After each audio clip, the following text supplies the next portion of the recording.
Ayan, sa video natin ngayon mga maestro ay pag-usapan naman natin itong tungkol sa matatag curriculum. Yan, so ito ay may kaugnayan pa rin syempre sa pagpa-file po ng resignation ng ating kagalang-galang na Vice President and DepEd Secretary Sara Duterte. Kahapon po yan, no, at around 2 p.m.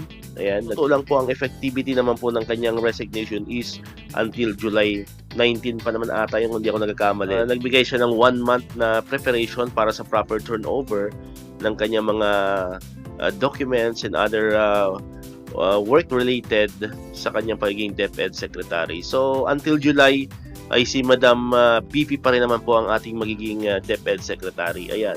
So naging usap-usapan ngayon, no, sa social media itong tungkol sa matatag curriculum. Actually, maraming mga nagko-comment sa post natin sa Facebook, sa YouTube, no. Paano na ba yung mga naiwang programa, projects ng ating DepEd Secretary and Vice President kapag siya ay umalis na? Ito ba ay matitigil na? Ito ba ay mapapalitan na naman?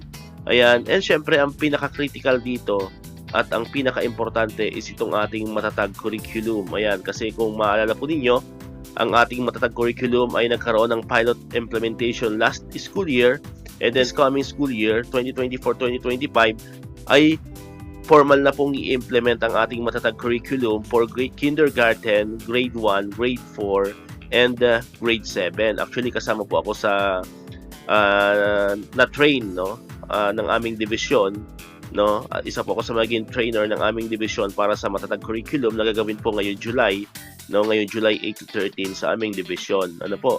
So kasama po ako doon. So ayan, so isa po 'yan sa mga mahalagang katanungan ngayon ng ating mga ka-maestro. Ayan, katulad ditong ating isa sa mga followers natin, or dalawa sila.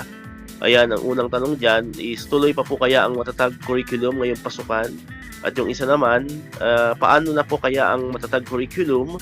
Matutuloy pa po kaya ang implementation nito ngayong school year 2024-2025? Kaya in my own personal opinion, para sa akin po, ay sa tingin ko matutuloy pa rin naman yan, ano, kasi ang ating secretary lang naman ang aalis. So syempre ang ating curriculum is andyan pa rin naman yan, ano, kasi nga hindi pa nga siya naumpisahan talaga totally, mag-start pa lang siya. So mayroon ng mga allotted budget para dyan, nagkaroon na ng mga planning, actually nasa implementation stage na nga tayo.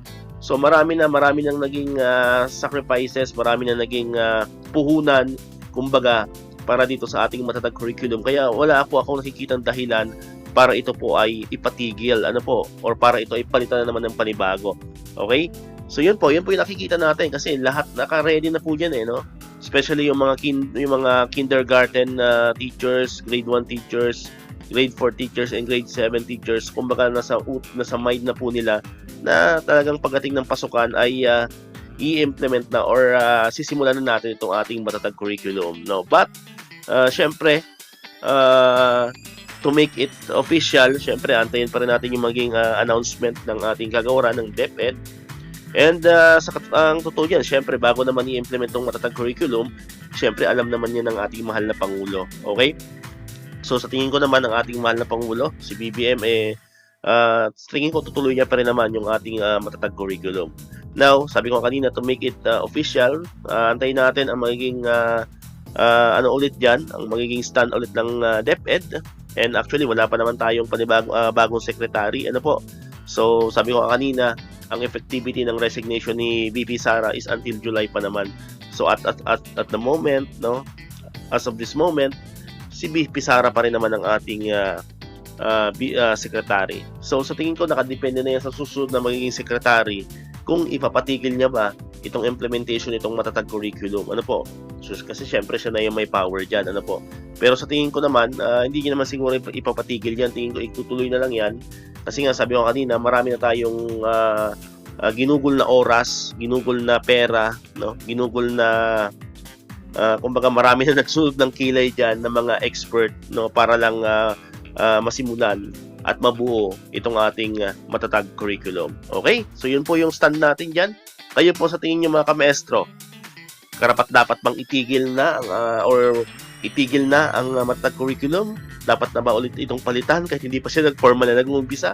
So, comment down below. Comment lang po kayo sa comment section natin kung anong sa tingin nyo, anong mangyayari dito sa ating matatag curriculum. Okay? So, dito ko natatapusin ang ating video mga kamestro.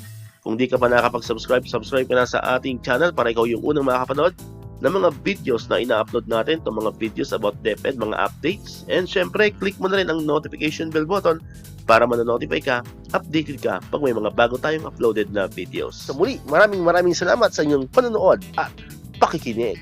Once again, El Maestro. See you on my next vlog. Bye-bye!